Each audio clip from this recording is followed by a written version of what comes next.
하나님께서 우리에게 보내시는 사인이라는 말씀 제목 함께 나눌 건데요. 여러분, 우리가 보려고 하는 이 요한계시록의 말씀을 보면 많은 사람들이 요한계시록 책을 잘 열어보지 않습니다. 그 이유가 뭔가 하면요, 첫째는 어렵다라고 생각하기 때문에 그래요. 여태까지 있었던 일이 아니라 이제 앞으로 미래에 되어질 일들을 기록되어진 내용이고, 수많은 상징들이 나오고, 그리고 우리가 여기 일상에서 보지 못했던 그런 마치 영화에서나 나올 법한 그런 이야기들이 쓰여져 있는 책이기 때문에 많은 사람들이, 대부분의 분들이 잘 읽지를 않습니다. 혹은 읽는다 해도 그냥 영화를 보듯이 그냥 이렇게 뭐 용이 나타나고 막 이렇게 물이 막 이렇게만 이해하고 보면서 지낸다라는 거죠. 그리고 또 두 번째는요, 이 요한계시록을 읽기는 읽는데 또 어떤 마음을 갖는 사람이 있냐면 신비한 책이라는 마음을 갖는 사람이 있어요. 야, 이거 참 신비로운 책이다. 미래에는 이렇게 되고 저렇게 될 거, 야, 이런 거 참 점쟁이처럼 잘 써져 있네. 이렇게 보는 사람들도 있습니다.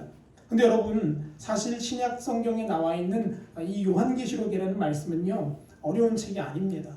이걸 아주 축약해서 오늘 함께 그 은혜를 좀 나누려고 하는데요. 이 요한계시록이라는 책을 이렇게 압축기에 넣어서 쭉 눌러서 짜면 저는 이런 단어가 나올 것 같아요. 물론 예수 그리스도는 당연히 나오고요. 근데 그 예수 그리스도 말고 어떤 단어가 나오냐면 하나님이 당신들의 백성에게 보내는 사랑의 메시지라고 저는 이렇게 좀 축약하고 싶어요. 여러분, 이 요한계시록은요, 무서운 책이 아니에요. 이 요한계시록은 하나님이 우리를 협박하는 책도 아닙니다. 요한계시록은 뭐에 쓰여졌는지를 우리가 이해하면 왜 우리가 이 말씀을 접해야 되는지를 깨달을 수 있게 된다는 거죠. 여러분, 그래서 오늘 이 말씀을 나누면서 여러분이 요한계시록 말씀에 대한 눈이 열려지기를 축원하고요, 하나님의 마음에 대한 깨달음이 여러분 가운데 부어졌으면 좋겠습니다. 여러분, 요즘 이런 문자 많이들 받으시죠? 무슨 확진자가 나왔습니다. 뭐 식사를 하지 마십시오. 뭐 모임을 하지 마십시오. 이런 문자 하루에도 수십 개씩 받는 것 같아요. 그래서 저는요, 주일날 예배드리러 올 때 제 카메라를 촬영을 하다 보니까 저는 그 문자를 다 꺼놓고 와요. 안 그러면 촬영하다가 중간에 문자가 오니까 꺼져버리더라고요. 그래서 알람을 다 꺼놓고 들어옵니다. 근데 여러분, 저렇게 코로나 때문에 뭐 피하십시오, 어디는 가지 마세요, 어디는 확진자가 지나갔습니다, 이렇게 알려주는 걸 문자를 받아보니까 하나는 좋더라고요. 그게 뭐냐면 편해요. 내가 어디를 피해야 되고 어떤 곳을 지나갈 때 조심해야 되고 마스크를 꼭 잘 써야겠구나라는 생각을 우리가 할 수 있기 때문에 편합니다. 근데 여러분, 이 문자의 도움을 받으면서 우리가 이렇게 일상을 살아갑니다. 근데 여러분, 요한계시록은요, 바로 하나님이 우리에게 보내시는 이런 메시지라는 거예요. 하나님이 저와 여러분에게 보내시는 하나님의 뜻을 담은 메시지가 바로 요한계시록이라는 겁니다. 그러다 보니까 여러분, 많은 사람들이 요한계시록을 잘못 해석하는 경우가 많아요. 누가 그 일을 가장 많이 하냐면 이단 사이비들이 그렇게 자꾸 말도 안 되게 해석을 합니다. 그래서 결국은 어떻게 돼요? 신천지 보니까 누가 예수님이라고 말합니까? 이만희가 예수님이래요. 다시 오신 보혜사 성령님께서 이만희 가운데 거하신대요. 근데 여러분, 제가 뉴스를 보니까요, 이만희 성령님께서 감옥에 들어가서 도저히 견디다 못하셔서 뭐라고 말씀을 하셨냐? 자기 죽고 싶대요. 자살하고 싶대요. 여러분, 그런데 성령님께서 자살하고 싶다라는 게 말이 됩니까? 우리의 육신을 입고 모든 것을 이루신 그 하나님의 영이신 성령께서 그 감옥 하나 못 견뎌서 그 감옥에서 죽겠다고 하는 게 말이 안 됩니다. 그런데 이상하게 그걸 여전히 믿는 사람들이 있다는 거예요. 여러분, 요한계시록을 이렇게 해석하면 안 돼요. 요한계시록을 이렇게 잘못되게 해석하면 우리 잘못된 길로 빠질 수밖에 없습니다. 그래서 성경은요, 우리에게 뭐라고 말하고 있냐 하면 우리에게 이렇게 말하고 있어요. 베드로후서 1장 20절에서 21절은 이렇게 말합니다. 먼저 알 것은 성경의 모든 예언은 어떻게 하면 안 된대요? 절대로 사사로이 네 생각대로 네 판단대로 풀면은 절대로 안 된다고 분명히 말하고 있습니다. 그러면 그 성경을 어떻게 풀어야 합니까? 그 뒤에 답이 나오죠. 오직 성령의 감동으로 쓰여진 책이기 때문에 누구만 풀 수 있어요? 성령님만 우리 안에 오셔서 그 말씀을 풀어주실 수 있다라는 거예요. 그러니까 여러분, 여기서 전하는 이 목사가 하는 말이 정답이 아니에요. 진짜 정답은 누가 알고 계시냐면 성령님만 알고 계세요. 그런데 여러분 안에서 그 성령께서 운행하시고 여러분을 깨우쳐 주시고 알게 하셔야지만 여러분이 똑같은 말씀을 보더라도 은혜가 되는 겁니다. 여러분 이상한 거 하나 제가 말씀드릴게요. 똑같이 창세기 말씀을 보는데요, 어떤 한 사람은 창세기 말씀을 보고 회개합니다. 야, 하나님이 이 천지를 창조하셨구나, 하나님이 모든 걸 운행해 가시는데 내가 여태껏 헛되이 살았구나, 이렇게 깨닫는 사람이 있는 반면, 또 어떤 사람이 있냐면 에이, 이거는 다 지어낸 이야기지, 이걸 누가 믿어? 라고 말하는 사람이 있습니다. 여러분 왜 그렇습니까? 똑같은 책 읽었는데, 똑같이 창세기를 읽었는데 왜 A라는 사람은 회개하고요, 왜 B라는 사람은 그건 거짓말이야 라고 말할까요? 차이는 하나예요. 성령님을 의지하며 성령께서 그 말씀을 풀어주셨느냐, 아니면 그냥 글씨만 읽었느냐의 차이라는 거죠. 여러분 그러므로 우리는요, 말씀을 볼 때에 그 말씀을 성령님께 의지하며 읽어야 합니다. 그냥 오늘 내가 창세기 몇 장부터 몇 장 읽었다 이게 아니라, 성령님 오늘도 내가 말씀을 읽을 때에 내 안에 깨닫게 하셔서 내가 무엇을 지금 어떻게 행해야 될지를 좀 알게 해주십시오라고 기도하며 있는 저와 여러분이 되어야 한다는 거예요. 여러분 그렇게 살았던 사람들이 있습니다. 사도행전 17장 11절에 보면 베레아에 있는 사람들이 그렇게 살았다고 성경은 말해요. 사도행전 17장 12절에 이렇게 말합니다. 베레아에 있는 사람들은 데살로니가에 있는 사람들보다 더 마음이 너그러워서 간절한 마음으로 말씀을 받고 이것이 그러한가 해서 정말로 매일매일 뭐 했다고요? 읽어보고 또 읽어보고 또 읽어봤대요. 여러분 여기서 우리가 오해하면 안 되는 게 있습니다. 여기서 마음이 너그러웠다라는 거는요, 우리가 생각하는 것처럼 착했다라는 게 아니에요.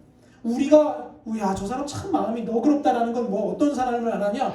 차 사고가 꽉 났어요. 그런데도 그냥 허허 웃으면서 지나가면 저 사람을 뭐라 그래요? 야, 마음이 참 너그럽다 이러죠.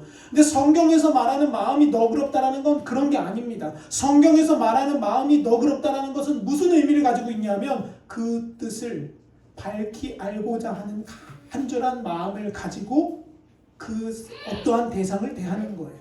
즉 다시 바꿔 말해보면, 이 베레아에 있는 사람들은 하나님의 말씀을 들었을 때에 그 마음이 어떠했다라는 겁니까? 진짜 그 뜻을 알고자 하는 그 마음의 간절함으로 하나님의 말씀을 들었다라는 거예요.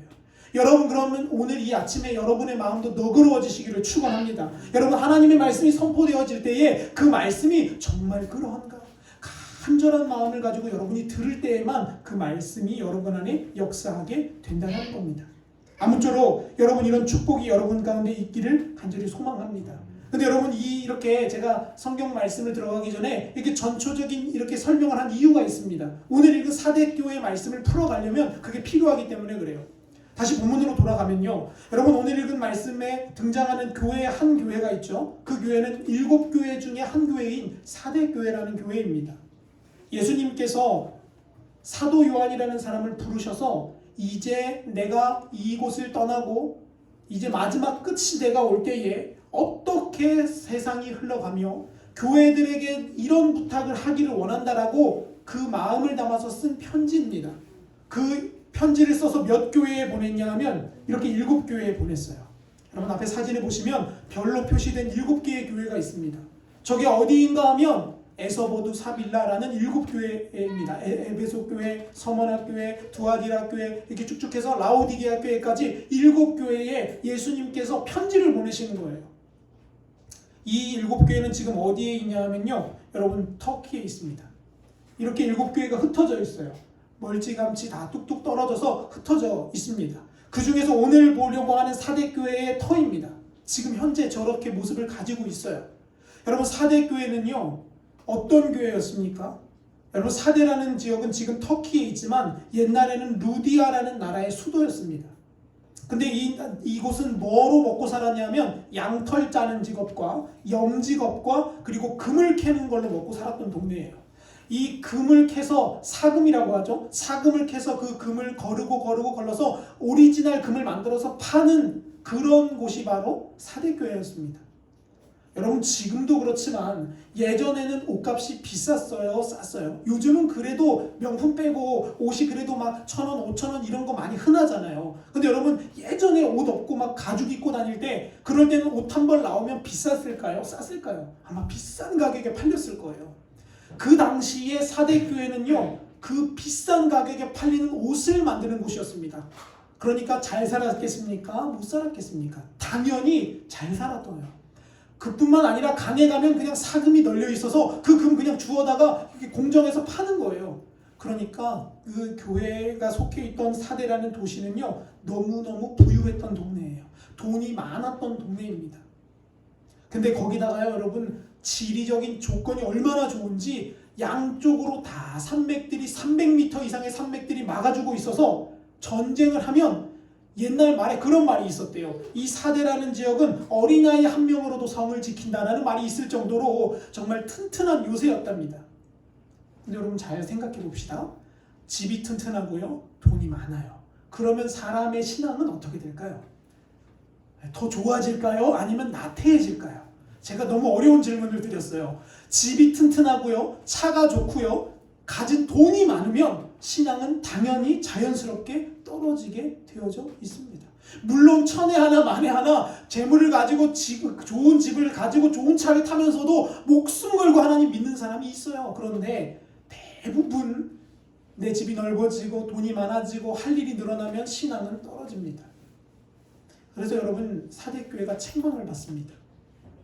여러분, 7교회들 가운데 유일하게 칭찬이 없는 교회 중에 하나가 사대교회입니다. 다른 교회들은요, 칭찬을 합니다. 뭐 이렇게 잘했다, 이거 잘했다. 그런데 너 저거는 못했다. 근데 여러분, 가장 먼저 책망부터 나오는 교회가 뭐냐 하면 사대교회라는 거예요.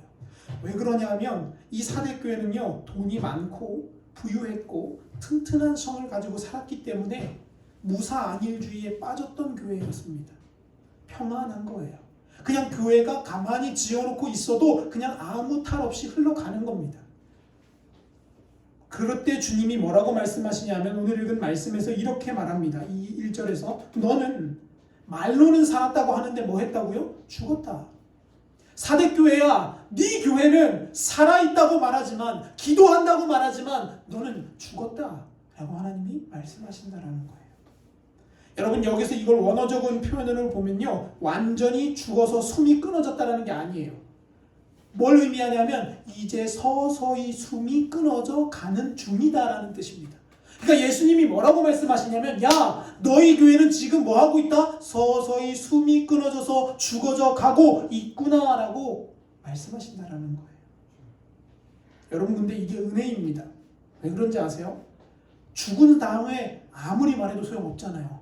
그런데 예수님은요, 항상 언제 말씀하시냐면 죽기 전에 미리 알려주신다라는 거예요. 여러분, 얼마나 큰 은혜입니까?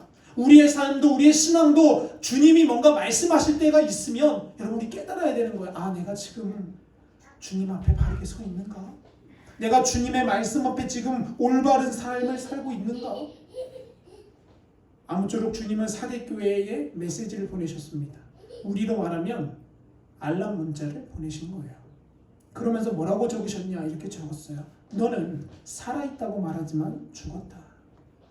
여러분, 제가 오늘 이 말씀을 준비하면서 저와 여러분에게 이 질문을 한번 드려보고 싶습니다. 여러분은 지금 살아있지만 여러분의 영이 정말 살아 계십니까?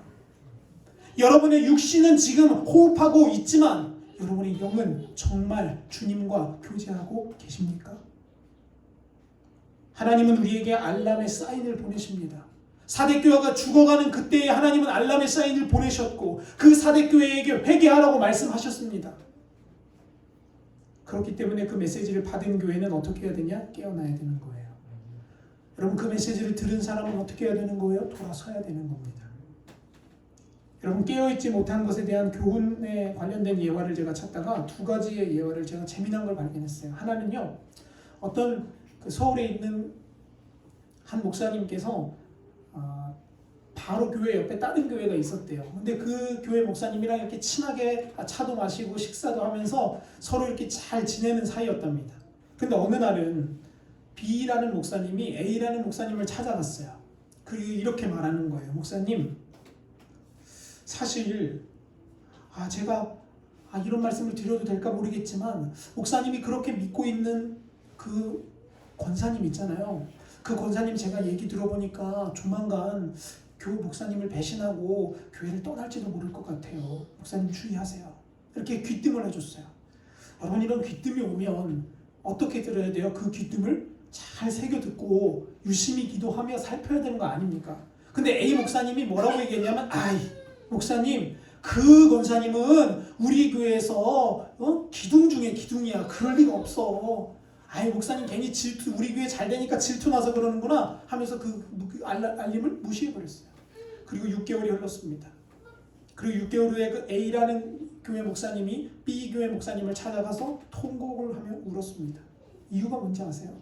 그 B 목사님이 6개월 전에 그 권사님 조심해야 돼 라고 말했던 그 권사님이 정말로 목사님의 뒤통수를 치고 교회를 떠나버렸어요.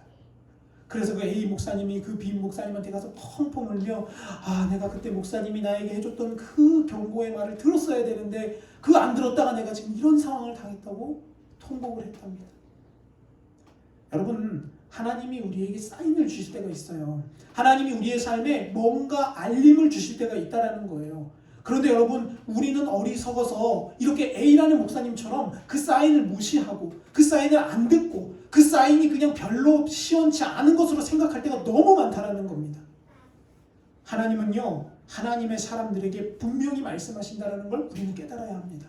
하나님은 하나님만 바라보는 사람들에게 분명히 사인을 주십니다. 그렇기 때문에 우리가 해야 될 건 뭐냐면 하나님의 사인을 잘 알아채는 영적인 민감함을 가지고 살아가야 된다는 거예요.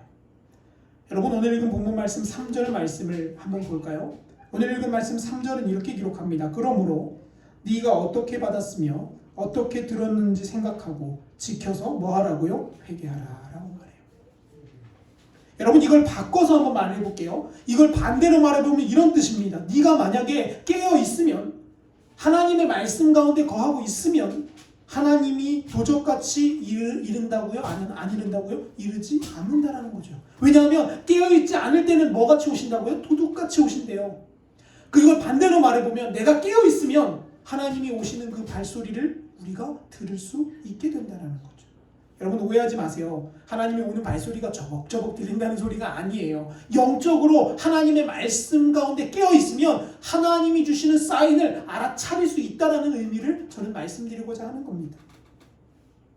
이걸 문맥으로 쭉 되살려 읽어보면 우리가 회개해야 될 것은 무엇입니까? 우리가 돌아가야 될 것은 무엇인가요? 성경은 이렇게 이야기합니다. 이미 네가 받았고 네가 들었던 것으로 돌아가라는 거예요. 여러분, 이걸 한 단어로 축약해서 말하겠습니다. 우리가 이미 받았고 우리가 이미 들었던 것 무엇입니까? 복음 아닙니까? 하나님의 말씀 아닙니까? 사대 교회에게 예수님이 뭐라고 말씀하시고 권면하시냐 이렇게 말하는 거예요. 너는 어디로 돌아가라고요? 복음으로 돌아가라. 너는 말씀으로 돌아가서 네가 지금 어디에서 돌이켜야 될지를 깨달아 그 자리로 돌이켜라라고 말씀하신다는 겁니다. 그리하면 도적같이 오지 아니하리라 라는 거죠. 여러분, 하나님은요 우리에게 항상 알림을 주시는데요, 뭐로 알림을 주시냐면 살아있는 하나님의 말씀으로 주십니다. 여러분, 오해하지 마세요. 하나님이 뭐 알림을 주신다고 해서 여러분의 카카오톡으로 예수님 이렇게 해가지고 야 안 목사야 잘 지내 이렇게 오지 않습니다. 어느 날 갑자기 우체통을 딱 봤는데 갑자기 편지 한 통이 탁 와 있는 그런 게 아니에요. 하나님은요 하나님의 사람들에게 계속해서 사인을 보내시는데 뭐로 사인을 보내시냐면 살아있는 하나님의 말씀으로 계속해서 우리의 마음을 두드리신다는 거예요. 여러분, 예화를 하나 제가 들어볼까요? 여러분 다 잘 아시는 사울 왕에 대한 이야기를 잠시 하려고 합니다. 여러분, 사울 왕은요 하나님께서 사무엘을 통해 기름 부어 세운 이스라엘의 1대 왕이었습니다. 그리고 하나님께서 그가 처음에 택할 때는 너무 마음에 들어 하셨어요. 근데 여러분 다 아시다시피 사울이 어떻게 됐어요? 변질되어지기 시작합니다.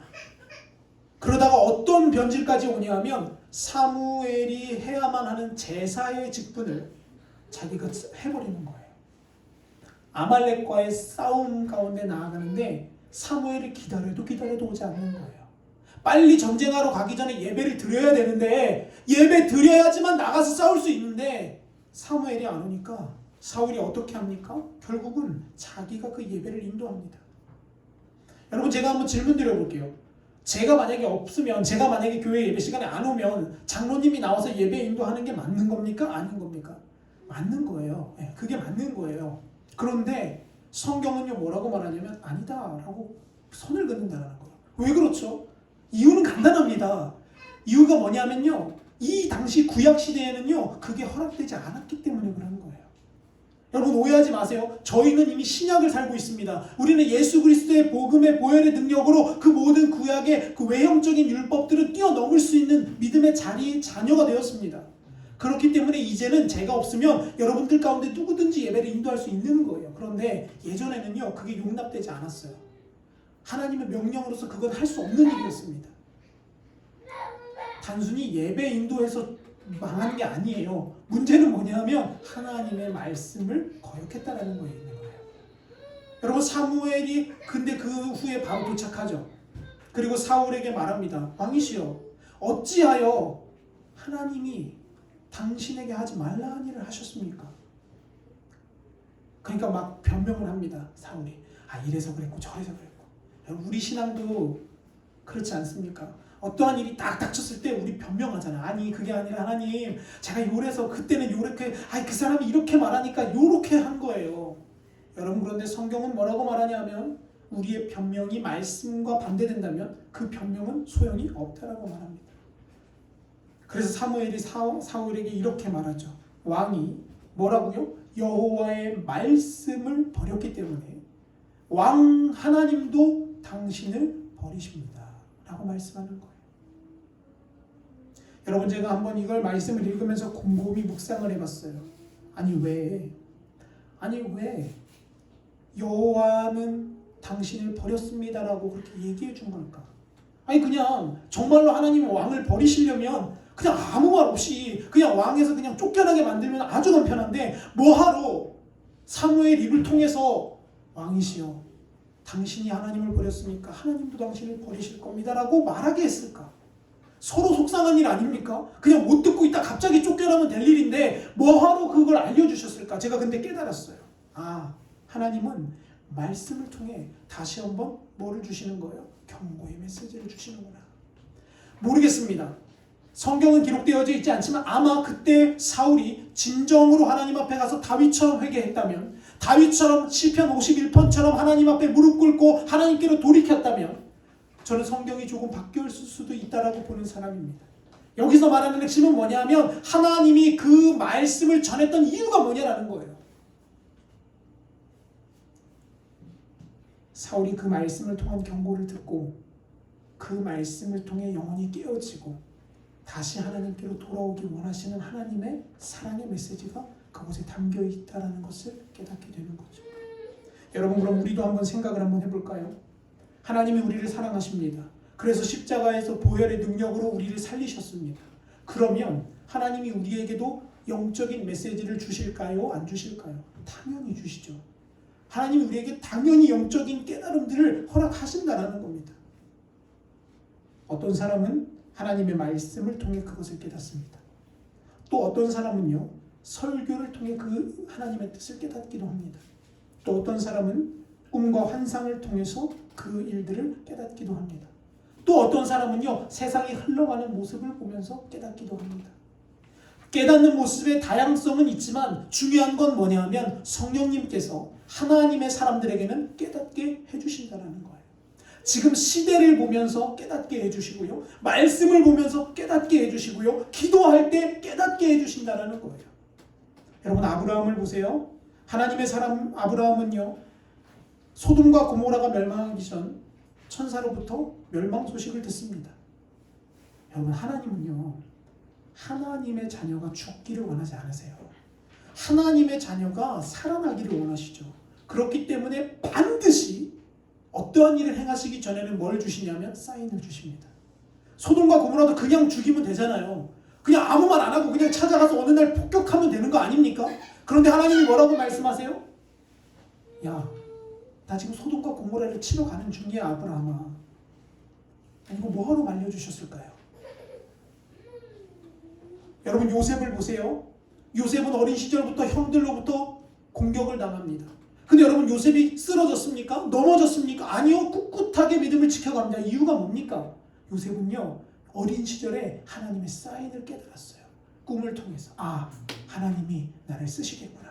아, 하나님이 나를 부르셨구나. 아, 하나님이 나를 이 민족을 살리는 영적인 지도자로 세우시기를 원하시는구나 라는 그 영적인 메시지를 그는 깨달았습니다. 그렇기 때문에 노예의 생활 속에서도 좌절하지 않았습니다. 넘어지지 않았습니다. 일어나 서서 다시 주님을 바라보게 되는 거예요. 여러분, 마리아와 요셉, 예수님의 어머님은, 아버님은 어떠세요?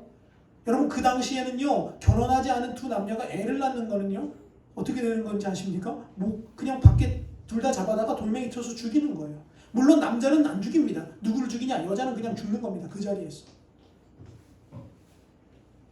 그런데 그때 하나님이 당신의 천사를 보내셔서 요셉과 마리아를 어디로 가라고 하시냐? 애굽으로 가라고 말씀하세요.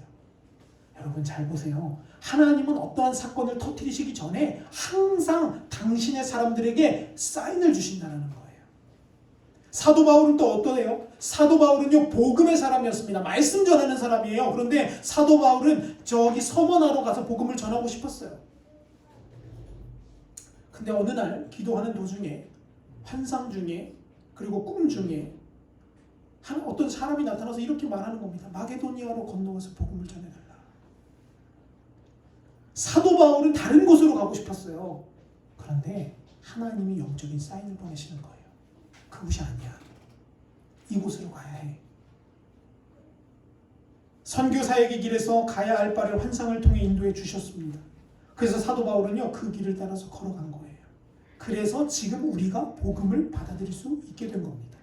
사도 바울이 만약에 여전히 내 생각대로, 아니에요 하나님, 저는 이미 제가 갈 곳을 정했어요. 그곳에 교회도 세워놨고요, 재정적인 것도 다 만들어놨어요 라고 그곳으로 갔다면 모르겠어요. 하나님은 또 어떤 방법을 쓰셨겠죠. 그러나 사도 바울은 복음의 사람이 될 수 없었을 겁니다. 여러분, 이 시대는 어떻습니까? 하나님은 우리에게 알람을 주시나요? 안 주시나요? 분명히 하나님은 우리에게 영적으로 사인을 주시고 있다는 거예요. 그 영적인 사인에 대한 증거 중 하나가 바로 마태복음 24장에 나옵니다. 마태복음 24장 4절은 이렇게 기록합니다. 예수께서 대답하여 이르시되 너희가 마지막 때에는 사람의 미혹을 어떻게 하라고요? 받지 않도록 주의해라 라고 말하고 있어요.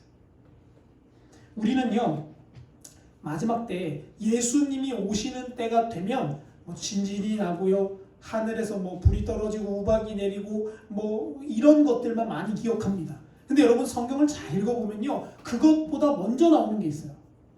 마지막 때가 됐을 때 지진 나고 기근 나고 전염병 오는 것보다 먼저 이루어지는 일이 있다고 주님은 분명히 말씀하셨어요. 그게 뭐냐 하면 사람이 사람을 미혹하게 된다는 거예요.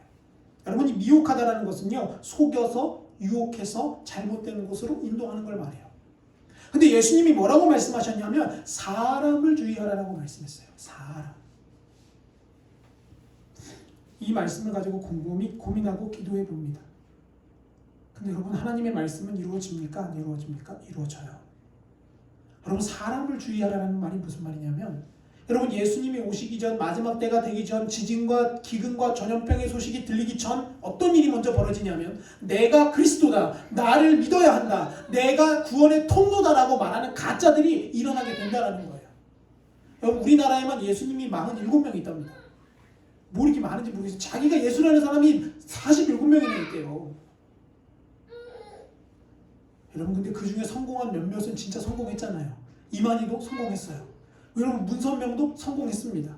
여러분, 문선명은요, 통일교를 설립했는데요, 이 통일교가요, 전 세계적으로 모든 종교 중에 천주교 빼고는 돈이 가장 많답니다. 엄청나죠? 통일교가 모든 전 세계의 종교들 중에서 천주교 빼고는 돈이 가장 많은 종교 중에 하나래요. 근데 여러분, 여전히 그곳을 다니고 그곳을 믿고 재산을 거기에 헌금하는 사람들이 있다라는 거예요. 사람의 미혹을 주의하라고 주님 분명히 말씀하셨는데도. 여러분, 교회 목회자들도 마찬가지입니다. 저도 목사지만 여러분, 마지막 때는요, 어떤 목사님이 유명하다 우르르르, 야 어떤 목사님이 뭐 잘한다더라 우르르르. 여러분, 그거 잘못된 거예요. 모르겠습니다. 대형교회 목사님들이 제 설교를 들으면 싫어하실지 모르겠지만, 제가 말씀드리고자 하는 건 교회가 크고 작다라는 게 문제가 아니라 사람을 보고 선택하면 안 된다는 거예요. 교회를 선택할 때는요, 신앙생활을 할 때에는요, 야 뭐 그 사람 좋다더라, 야 뭐 그 사람 이런 게 문제가 아니라 그 강단에서 선포되어지는 말씀이 진짜냐 가짜냐를 보고 판단하는 겁니다. 아무리 유명한, 아무리 대단한, 그리고 아무리 대형교회 목사님이 할지라도 그 입에서 나오는 말씀이 진리의 말씀과 정반대가 된다면 여러분 과감히 그것을 내려놓을 줄 아는 믿음의 결단이 우리에게는 있어야 한다는 겁니다. 여러분 근데 그보다 더 위험한 마지막 한 가지가 있습니다. 그게 뭐냐면 이 땅 가운데에 하나님의 말씀과는 정반대되는 무리들이 일어나게 된다는 거예요. 그게 뭐냐면 불교도 똑같고 천주교도 똑같고 기독교도 똑같고 무당도 똑같으니까 모두가 다 어떻게 하자? 같이 사이좋게 잘 좀 지내자라는 거예요.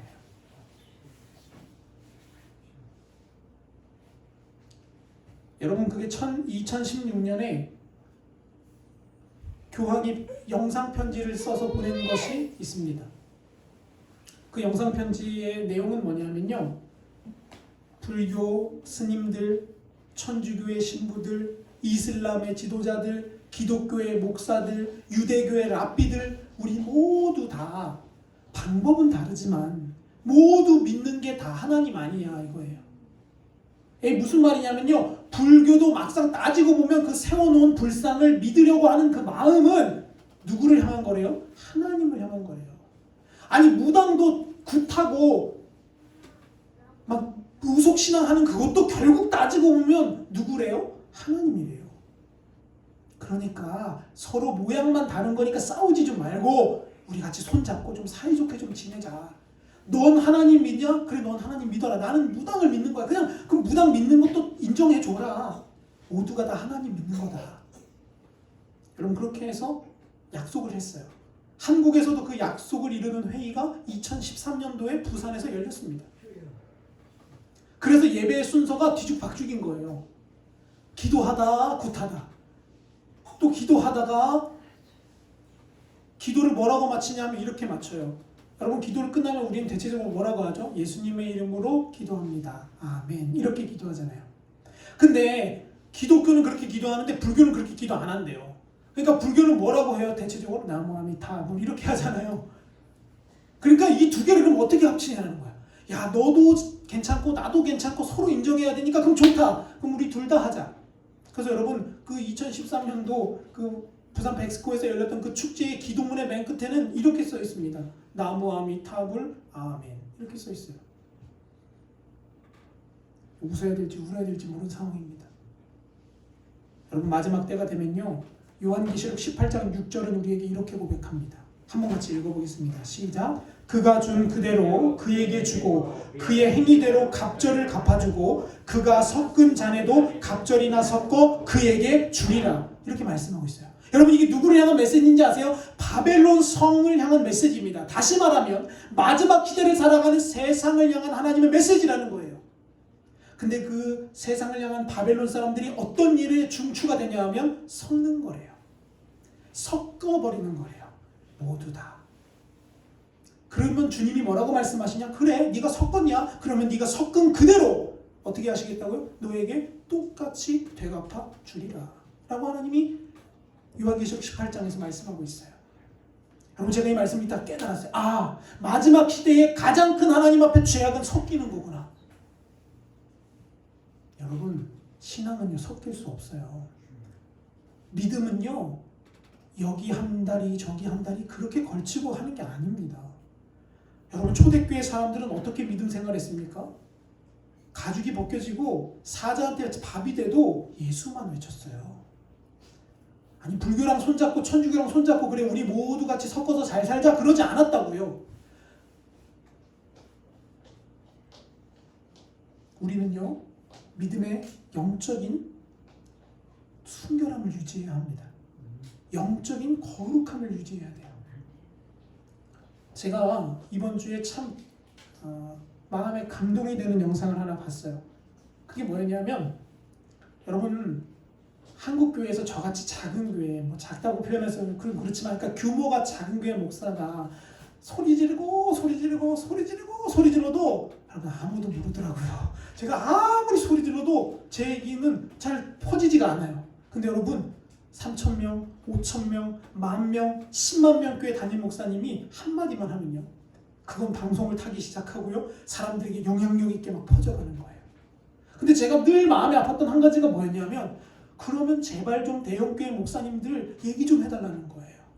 지금 이렇게 우리가 예배 못 드리고 이렇게 있는 거 좀 얘기 좀 해달라는 겁니다. 여러분, 오해하지 마세요. 저는 뭐 정치적으로 좌파 우파 그런 거 아니에요. 저는 뭐의 기준 삼냐면 하나님의 말씀이 저의 기준입니다.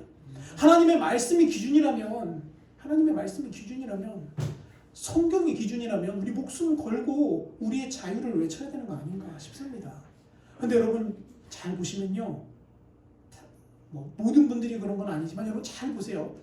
교회가 이렇게 예배를 정지당하는 이때에 백화점은 어떻게 되는지 아세요? 여러분 샤넬 구찌라는 유명 명품백 아시죠? 그 샤넬 구찌를 사기 위해서는요, 백화점에서 1,000명이 줄 서서 기다려요. 다닥다닥 붙어서. 근데 거기는 확진자가 없대요. 근데 교회는요, 예배만 드리면 확진난대요. 이상하지 않습니까? 여러분 지난 12월 30일 날 경남 합천에 있는 해인사 아시죠? 다들 유명한 절이니까 아실 거예요. 해인사. 우리나라에서 3대 절이라고 불리는 해인사에서 방장 스님 생일 파티를 했어요. 이상해요. 5인 금지 분명히 내려졌는데 방장 스님 생일 파티를 했어요. 생일 파티에 그 해인사에서 사는 모든 스님들이 다 왔어요.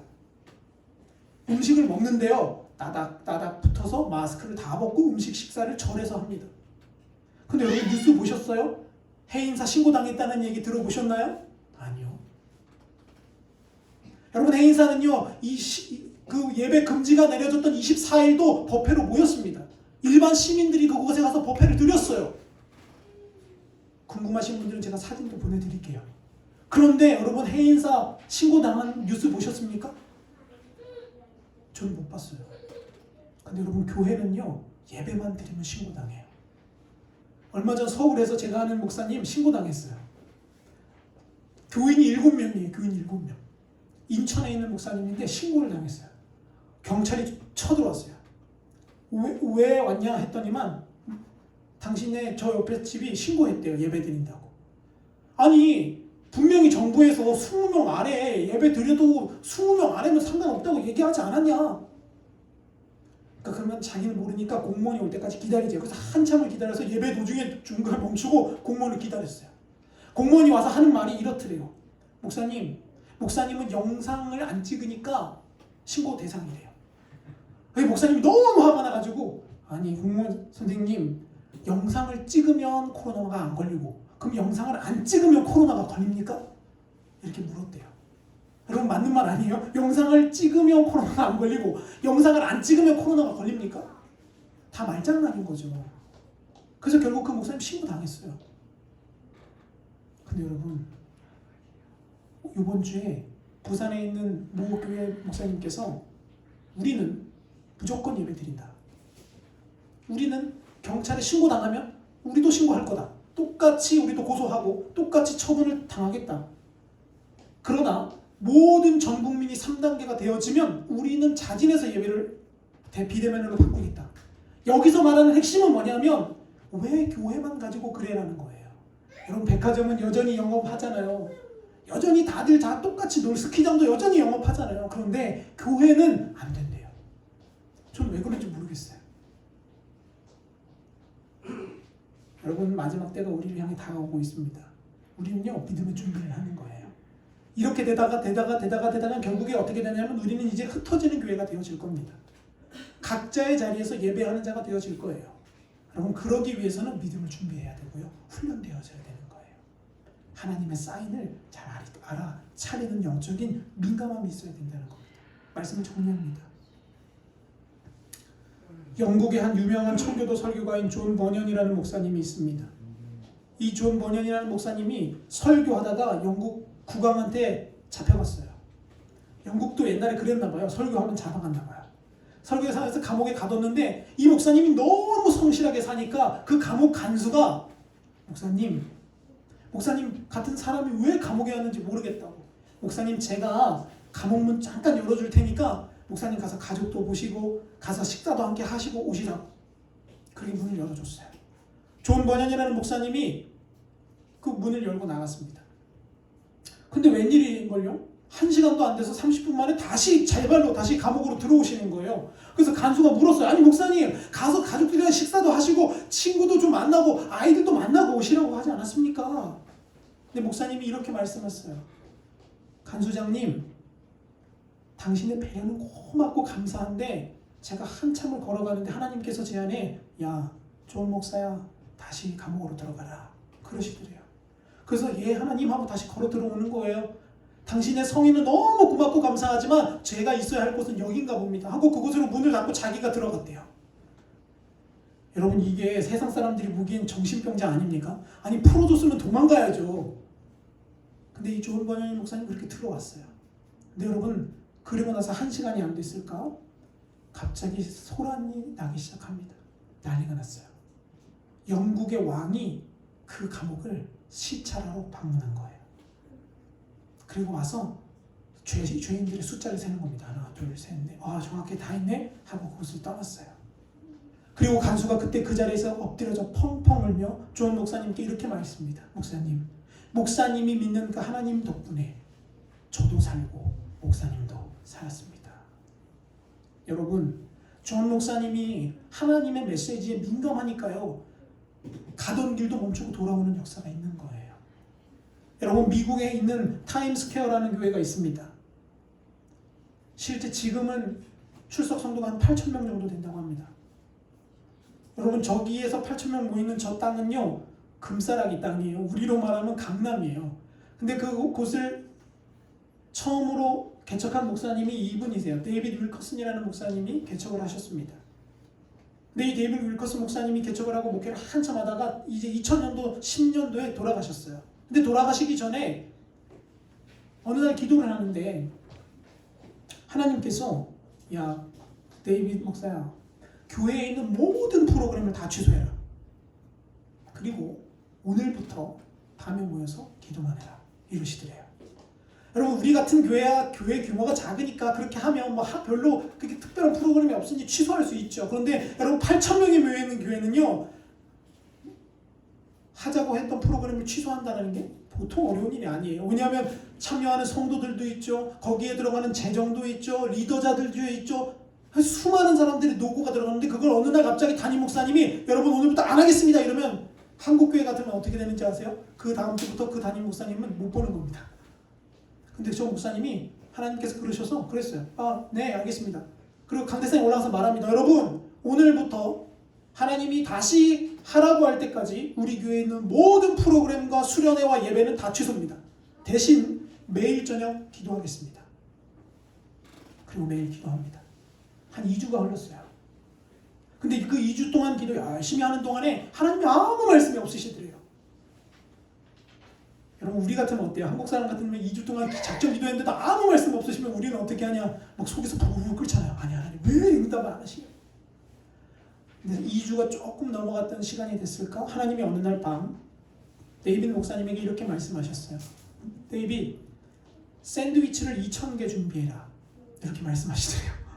아니, 목사가 기도하는데 밤에 갑자기 11시 됐는데 데이비드, 내일 아침까지 샌드위치 2,000개를 만들어라.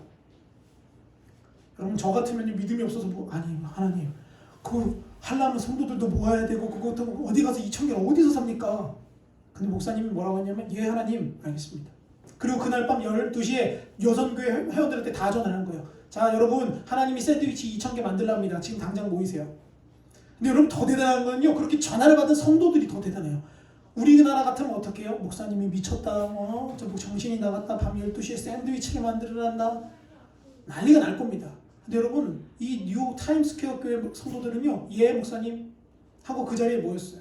하나님이 샌드위치 만들려면 만들겠습니다 하고 그날 밤새도록 샌드위치 2,000개를 성도들이 만들었습니다. 그리고 그날 아침이 딱 밝았어요. 샌드위치를 식당에 쫙 펴놓고 이제 기다리는 거예요. 목사님, 이제 이거 뭐 하실 거예요? 목사님이 말합니다. 저도 잘 몰라요. 근데 일단 만들어내니까 만들었어요. 근데 여러분, 그날 아침 8시 비행기가 쌍둥이 타워를 2번 들이박습니다. 그리고 전 세계적으로 뉴스가 나오죠. 쌍둥이 빌딩이 무너졌다고요. 그곳에 투입되어진 소방관, 그곳에 투입되어진 인력, 자원봉사자들 수백, 수천, 수만 명이 그곳으로 뛰어들어갔습니다. 데이비 목사님이 그 샌드위치를 준비하고 그 뉴스를 딱 보는 순간 하나님이 데이빗 목사님에게 이렇게 말씀하셨어요. 데이빗, 지금이다. 이 샌드위치를 들고 저 무너진 빌딩으로 들어가라. 아니 여러분, 샌드위치 만드는 것까지는 이해가 되는데 무너져가는 빌딩으로 들어가라니까 이거 진짜 팔딱 뛸 일 아닙니까? 근데 목사님이 예 하나님 가겠습니다. 그 샌드위치 2,000개를 만든 걸 들고 그곳으로 들어가기 시작합니다. 그리고 하나님이 말씀하셨습니다. 데이빗, 저기 앉아있는 저 소방관 보이니? 저 소방관 오늘 아침도 굶고 앞으로 이 생명들을 구조하려면 계속 굶어야 할 거야. 또 네가 준비한 샌드위치와 물을 저기 있는 소방관들 한 사람 한 사람에게 다 나눠줘라. 근데 여러분 놀라운 거는요, 더도 말고 덜도 말고 딱 2,000개가 정확하게 소방관들, 1차로 투입되어진 소방관들에게 지급되어졌다는 거예요. 그리고 하나님이 데이빗 목사님에게 이렇게 말씀하셨어요. 데이빗, 미친 일 같았지만 네가 내 말에 순종해줘서 참 고맙다. 네 덕분에 저 2,000명들이 지금 저 수많은 생명을 살릴 수 있다라고요. 여러분, 제가 여기서 말씀드리고자 하는 건 무엇이냐면 하나님은 하나님께 껴있는 사람들에게 반드시 사인을 주신다는 거예요. 반드시 하나님이 그 사람에게 말씀하신다는 거예요. 문제는요, 그걸 못 깨닫는 거예요. 여러분, 올 한 해 저와 여러분, 우리 가수교회는요, 진리의 기둥과 터가 되려고 노력할 겁니다. 여러분, 저는 여러분과 제가 그런 사람 됐으면 좋겠어요. 어느 날 갑자기 하나님이 밤에 자다가 야, 안 목사야, 일어나서 도시락을 300개 빨리 싸라. 그럴 때 제가 여러분께 여러분, 우리 하나님이 도시락 300개 싸랍니다 라고 말씀드릴 수 있는 그런 목사가 됐으면 좋겠고요. 여러분이 그 말씀을 들었을 때 하나님 알겠습니다. 그 시간이 언제든 그 때가 언제든 여러분 하나님의 말씀이 그렇다면 여러분들이 함께 동참하실 수 있는 저와 여러분이 되셨으면 좋겠어요. 여러분 오해하지 마세요. 그렇다고 여러분 제가 밤에 갑자기 전화해가지고 깨워가지고 도시락 싸자고 그럴 일은 없을 거예요. 여기서 말하고자 하는 핵심은 뭐냐면 하나님이 하라고 하시면 하는 사람이 되자라는 겁니다. 여러분 그러기 위해서는요, 우리 하나님의 사인을 잘 알아야 돼요. 여러분 지금 17일까지는 저희 교회도 영상으로 갈 겁니다. 네, 그렇게 갈 거예요. 근데 그 이후부터는 어떻게 될지 모르겠어요. 그러나 제가 기도하는 도중에 하나님이 저에게 지혜를 주시면, 또 하나님 저에게 사인을 주시고 말씀하시면 저는 그대로 행동할 겁니다. 뭐 정부가 뭐 어떻게 좋다고, 아니 그거는 뭐 그 정부가 하시는 일이고요. 저희는 저희의 모습대로 나갈 겁니다. 왜냐하면요, 앞으로 미래는 그런 믿음 생활이 될 거기 때문에 그래요. 그러나 여러분 두려워하지 마세요. 하나님 분명히 말씀하셨어요. 그때가 되면 하나님이 만민 가운데에 하나님의 영을 부어주셔서 어린아이와 노년에 이르기까지 성령으로 충만한 역사가 있게 될 거라고요. 저와 여러분이 그런 인생 되시기를 축원합니다. 그래서 오늘도 하나님이 주신 그 사인 잘 깨닫고 여러분 오늘 이번 한 주 동안에도 승리하는 저와 여러분이 다 되시기를 간절히 축원합니다. 우리 함께 주보